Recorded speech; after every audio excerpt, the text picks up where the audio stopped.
Live cities के खास कार्यक्रम सुबह की चाय में आप सबका स्वागत है। मैं हूं आपके साथ खुशबू। देखिए, आज दिवाली है, दीपों के उत्सव में आज सभी अपने अपने घरों में अपने परिवारों के साथ खुशियां मना रहे हैं और मनानी भी चाहिए। आज दिवाली है, इस मौके पर लोग जो है पटाखे भी खरीद रहे हैं। रात में वो अपने परिवार के साथ मिलकर धूमधाम से पटाखे जलाएंगे। और इस बीच देखिए, अब हम खबरों के बारे में बात कर लेते हैं। देखिए, आरसीपी सिंह पर बीजेपी क्या बड़ी कार्रवाई करेगी, ऐसा हम इसलिए कह रहे हैं क्योंकि आरसीपी सिंह जो है वो नई पार्टी बनाने जा रहे हैं आज। इसके अलावा हम बात करेंगे प्रशांत किशोर को चुनाव चिन्ह मिल गया है, वो कौन कौन से सीट है वो भी हम आपको इस आगे के वीडियो में बताएंगे। इसके साथ ही हम बात करेंगे बिहार में जो हाईवे है उस पर पेट्रोलिंग बढ़ाई जाएगी, नीतीश कुमार ने साफ साफ कह दिया है, इस पर भी चर्चा करेंगे। इसके साथ ही हम बात कर लेते हैं दिवाली और छठ को लेकर डीजीपी ने सबको चेता दिया है, क्या क्या चेतावनी मिली है वो भी हम आपको इस आगे के वीडियो में बताएंगे। और देखिए, सबसे बड़ी खबर, जेपी नड्डा 7 नवंबर को बिहार आ सकते हैं छठ पर्व को लेकर, ऐसी संभावना जताई जा रही है। हालांकि ये कंफर्म अभी नहीं हुआ है, लेकिन खबरें ऐसी निकलकर सामने आ रही है। आपको पूरा उनका शेड्यूल भी हम बताएंगे। वहीं बीते दिनों मोहम्मद शहाबुद्दीन के बेटे ओसामा साहब को एक और पुत्र रत्न की प्राप्ति हुई है। इन सब चीजों पर चर्चा करने के लिए हमारे साथ सीनियर जर्नलिस्ट रवि उपाध्याय मौजूद हैं। आरसीपी सिंह आज सर नई पार्टी बनाने जा रहे हैं। देखिए, निश्चित रूप से आरसीपी सिंह भारतीय जनता पार्टी में के वो सदस्य थे, लेकिन आरसीपी सिंह की एक पिछले दिनों जो उनकी बाइट आई थी, उन्होंने जो कहा था कि हमने अपना रिन्यूअल भारतीय जनता पार्टी में सदस्यता अभियान का नहीं कराया, यह एक बड़ी बात है। तो हम उस बात को वहां से डॉट को जोड़ते हैं, तो इसके मन में लग रहा था कि आरसीपी सिंह को कहीं ना कहीं यह बात की भनक थी, भनक इन द सेंस कि वह समझ रहे थे इस बात को कि भारतीय जनता पार्टी में जितना उनको इस्तेमाल करना चाहिए, जितना उनको उपयोग करना चाहिए, जितनी उनकी यूटिलिटी होनी चाहिए, वह भारतीय जनता पार्टी उनकी नहीं कर रही थी। क्योंकि देखिए, आरसीपी सिंह कोई छोटे मोटे नेता नहीं है।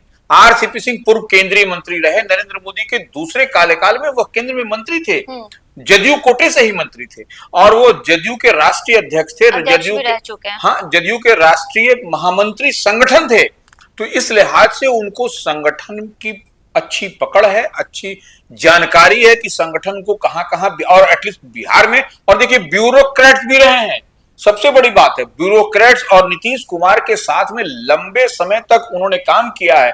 नीतीश कुमार जब जब मुख्यमंत्री बिहार रहे, रेल में मंत्री रहे, या केंद्र में जब भी मंत्री रहे, वह उनके साथ में रहे। तो इस बात से इनकार नहीं किया जा सकता कि उनको एक एक चीज की बारीक से उनको जानकारी है बिहार के बारे में। और इस परिस्थिति में जब आप देखिएगा कि पिछले दिनों जब लोकसभा का चुनाव हुआ था बिहार में, तो कहीं पर भी, जहां तक हमको याद पड़ता है, वो स्टार प्रचारकों की सूची में भी संभवतः उनका नाम नहीं था। और अभी देखिए, एक बात और समझिए, अभी बिहार में 4 सीटों पर उपचुनाव हो रहा है। इस उपचुनाव की अवधि में बीच में उन आरसीपी सिंह ने एक नई पार्टी अपनी बनाने की घोषणा की, और वह आज वो इसका बनाने जा रहे हैं। उसका तय हो गया शेड्यूल की आज वो प्रेस कॉन्फ्रेंस करेंगे। सवाल तो ये उठता है, क्योंकि वो अभी बीजेपी में है और पार्टी बनाने जा रहे हैं, तो क्या बीजेपी कार्रवाई करेगी? देखिए, सवाल है, लेकिन वो एक बात हम इसीलिए शुरू में कहे कि वह अपने जो सदस्यता जो है, जो मेमोरी है उनकी भारतीय जनता पार्टी में, उसको जो रिन्यूअल किया जा रहा है, सब लोग बन रहे हैं, तो वह कह चुके हैं कि हमने अपना रिन्यूअल नहीं कराया है। ऐसे में देखने वाली बात होगी कि जब वह अनाउंसमेंट करेंगे पार्टी का, तो उसके बाद भारतीय जनता पार्टी का रुख और रवैया क्या होता है और क्या करती है भारतीय जनता पार्टी, यह पर सबकी नजर होगी। जितने भी राजनीति के जानकार हैं, जो भी आप जैसे पत्रकार हैं, हम जैसे पत्रकार हैं, हम लोगों की भी नजर होगी कि क्या भाजपा अब उन पर, क्या आरसीपी सिंह पर क्या करती है। और एक बात और समझना पड़ेगा, जो हम बार बार कह रहे हैं कि जो उपचुनाव हो रहा है, इसी बीच में उनका जो है सो पार्टी बनाने की घोषणा, पार्टी अगर बनाते हैं तो कहीं ना कहीं जो कोयरी और कुशवाहा का वोट है वो डाइवर्ट होगा। देखिए, निश्चित रूप से जो के और वाई, कोयरी और कुर्मी, कुशवाहा और कुर्मी जो कोर वोटर होते हैं एनडीए के, इसी में ही कहीं ना कहीं जिस समाज से आते हैं आरसीपी सिंह, वह कुर्मी समाज से हैं। लॉकुश कॉम्बिनेशन की बात होती है बिहार में या कहीं पर भी आप देखिएगा, तो इस लिहाज से आपको यह बात स्पष्ट रूप से पता चलेगा कि अगर यदि आरसीपी सिंह नई पार्टी उनकी आज जिससे लॉन्चिंग की बात है वह लॉन्च करेंगे, तो उसके बाद ये क्या होता है, क्या उनका रुख और रवैया होता है, तो निश्चित रूप से एनडीए को झटका तो जरूर तो सर जेडीयू को तो भारी नुकसान ऐसे में नुकसान निश्चित रूप से लगेगा, क्योंकि आपका वो कोर वोटर है। कोर वोटर में ही जब डेंट लगेगा तो निश्चित रूप से यह देखने वाली बात होगी कि क्या आगे क्या क्या होता है।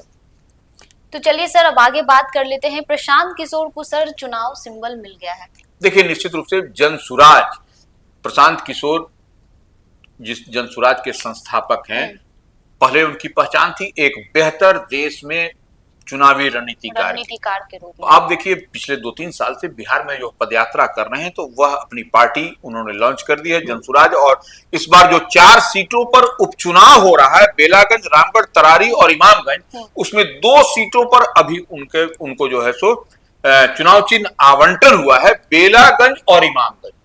तो बेलागंज इमामगंज में क्या हुआ है, स्कूल बैग। अच्छा। यह देखिए बहुत बड़ी बात हम कहने जा रहे हैं, स्कूल बैग। प्रशांत किशोर क्या करें, अपने बच्चों के मैसेज देना चाह रहे हैं। निश्चित रूप से बच्चों के भविष्य को आपको बढ़ाना है। आपने तो जो करना था वो कर लिया, लेकिन आपको अपने बच्चों की आंख बंद करिए और अपने बच्चों के बारे में सोचिए। लोगों को बता रहे हैं कि बच्चों का जो फ्यूचर है अब आपके हाथ में है। बिल्कुल। तो वो स्कूल बैग वो बहुत बड़ा एक प्रतीक है, बहुत बड़ा सिंबॉलिक रूप से कि स्कूल बैग में क्या होगा, किताब होगा, पेंसिल होगा, कलम होगा, दवा होगा। तो यह एक बड़ा मैसेज है। और वह प्रशांत किशोर निश्चित रूप से आपका जो बेलागंज और इमामगंज में अभी तो मिला, 2 सीट पर अभी और आना बाकी है, वो आ जाएगा तो पता चल जाएगा। हाँ, आज हो सकता है कि आज माने आ जाए, मिल जाए, तो वो फिर हम लोग इस पर बात करेंगे। लेकिन बेलागंज में भी देखिए उन्होंने बड़ा मास्टर कार्ड खेला। वहां पर मनोरमा देवी जेडीयू से प्रत्याशी है, विश्वनाथ यादव जो सुरेंद्र यादव के पुत्र हैं वह आरजेडी से प्रत्याशी हैं, और उन्होंने किसको उम्मीदवार बना दिया है, वहां से मोहम्मद अमजद को जनसुराज ने उम्मीदवार बनाया। तो ये एक बड़ा देखिए डेंट लगाने की कवायद है, वह दोनों में वह डेंट लगेगा। वो मुस्लिम वोट पर तो आरजेडी भी दावा करती है और जेडीयू भी दावा करती है, नीतीश कुमार की पार्टी है।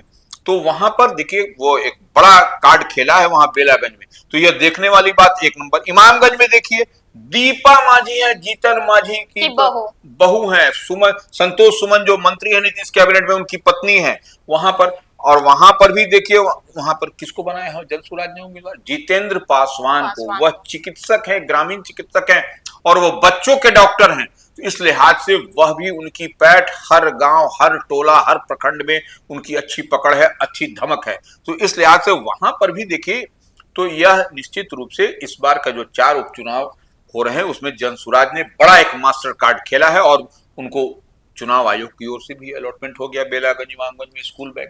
तो यह देखने वाली बात होगी कि अब क्या जनता क्या निर्णय लेती है। तो प्रशांत किशोर ने मास्टर स्ट्रोक तो खेल दिया है। इसी बीच हम बात कर लेते हैं बीजेपी के राष्ट्रीय अध्यक्ष जेपी नड्डा बिहार आने वाले हैं सर छठ पर्व को लेकर।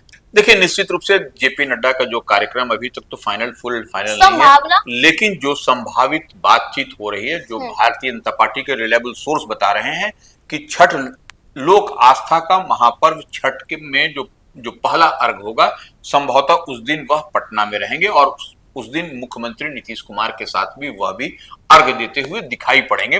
तो यह देखने वाली बात है कि जेपी नड्डा आते हैं, और देखिए पार्टी के राष्ट्रीय अध्यक्ष हैं, जब वो आएंगे तो निश्चित रूप से जो बिहार में जो अगले वर्ष चुनाव होने की बात आ रही है, तो और ये छठ जो है सो ये 4 उपचुनाव के बीच जो 4 सीटों पर उपचुनाव हो रहा है, उसी बीच में यह छठ भी है। उसके बाद ही जो चुनाव का प्रचार प्रसार है वह स्पीडअप होगा, वह तेज होगा और तेज गति से चलेगा। तो यह देखने वाली बात है कि वो आते हैं जेपी नड्डा, तो क्या मुख्यमंत्री नीतीश कुमार के साथ बैठ के बात होती है, क्या चर्चा होती है और क्या क्षण करके आएगा, फिर हम लोग बताएंगे लाइव। तो चलिए इस पर नजरें रहेंगी जेपी नड्डा के बिहार दौरे पर। वहीं इस बीच हम बात कर लेंगे पारस को लेकर। आपको बता देते हैं कि छठ पर्व के बाद पारस जो है वो एक्शन में नजर आने वाले, उनकी जो पार्टी है रालोसपा वो अब फॉर्म में दिखने वाली है सर। देखिए राष्ट्रीय लोक जनशक्ति पार्टी जो पशुपति पारस की पार्टी है वो निश्चित रूप से लोक आस्था का महापर्व छठ के बाद आपको दिखाई पड़ेगा। उनकी जो चमक और धमक है, चमक और धमक इस लिहाज से हम कह रहे हैं कि देखिए अंदर खाने में बहुत कुछ उनके यहाँ तैयारी हो रही है, और तैयारी जो हो रही है वह कहीं न कहीं देखिए जिस तरीके से पिछले दिनों 28 तारीख को एनडीए की बैठक हुई, उसमें पशुपति कुमार पारस की पार्टी को नहीं बुलाना, सिर्फ 5 एनडीए के घटक दलों को ही उसमें आमंत्रण करना, तो कहीं ना कहीं यह सेटबैक या फीडबैक भी मिला है उनको, और इस लिहाज से वो बड़ी रणनीति का हिस्सा बनते हुए दिखाई पड़ेंगे। और लोक आस्था का महापर्व जो हमको जानकारी छन करके आ रही है, लोक आस्था के महापर्व जो छठ के बाद वो बिहार में एक नया आपको एक मॉडल दिखाई पड़ेगा जो आपको पशुपति कुमार पारस की ओर से, क्योंकि देखिए वो जो जानकारी आ रही है कि स्टेट जो एक्जीक्यूटिव कमेटी है उसमें भी जो है सो बदलाव, बड़ा बदलाव किया जाएगा, और वह भी आपको 2-4 दिन में दिखाई पड़ जाएगा। और वो ऐसे तो अध्यक्ष तो प्रिंस राज ही रहेंगे, पूर्व सांसद जो हैं बिहार के, लेकिन उसमें भी आपको स्ट्रक्चरल संगठनात्मक बदलाव आपको दिखाई पड़ेगा। उसके बाद जो सो राष्ट्रीय जो फलक पर जो राष्ट्रीय जो उनकी जो संगठनात्मक है जो होगा, उसमें भी संगठन में उसमें भी कुछ बदलाव आपको दिखाई पड़ेगा, और महत्वपूर्ण बदलाव दिखाई पड़ेगा, यह हम आज बता रहे हैं। तो चलिए, पारस जो है वो अब नई तैयारी के साथ आ रहे हैं, बिहार में क्या कुछ करने वाले हैं, कई बदलाव भी वो करने जा रहे हैं। ठीक, हम अब बात कर लेंगे नीतीश कुमार को लेकर। नीतीश कुमार ने अब गश्ती वाहनों का लोकार्पण देखिए बीते दिनों किया है, तो बिहार में अब जो हाईवे है वहां पेट्रोलिंग जो है वो बढ़ेगी। अब कैसे ये काम करेगी सर, आप वो बताइए। देखिए एनएच पर जो राष्ट्रीय उच्च पथ है, राष्ट्रीय राजमार्ग है या स्टेट हाईवे, उस पर जो है सो 4 लेन 3 लेन 2 लेन के जो उस पर जो गति सीमा को लोग नहीं ध्यान देते हैं और उससे एक्सीडेंट होता है। तो यह हाईवे पेट्रोलिंग का यही है कि उस पर जो है सो नया एक डिवाइस, एक नया चीज आया है कि आप कितने भी स्पीड पर रहिए और एक बार में कई गाड़ियों को ट्रेस आउट कर लेगा और उस पर आपको पता चलेगा कि आप किस स्पीड पर हैं। तो ये एक तरीका है, और उससे बहुत आपको हद तक जो राष्ट्रीय उच्च पथ पर, एनएच पर, स्टेट हाईवे पर जो एक्सीडेंट होता था, दुर्घटना होता, उस पर भी रोकथाम उस पर दिखाई पड़ेगी आप। तो चलिए अब आगे बात कर लेंगे। ओसामा साहब को एक और पुत्र रत्न की प्राप्ति हुई है, पटना के अस्पताल में ही उनको ये पुत्र रत्न की प्राप्ति हुई है। सर क्या नहीं, देखिए मरहूम मोहम्मद शहाबुद्दीन जो पूर्व सांसद हैं, जिनको कौन नहीं जानता है, उनके परिवार में एक और माने वारिस कह लीजिए या तो उनके पुत्र हैं ओसामा साहब।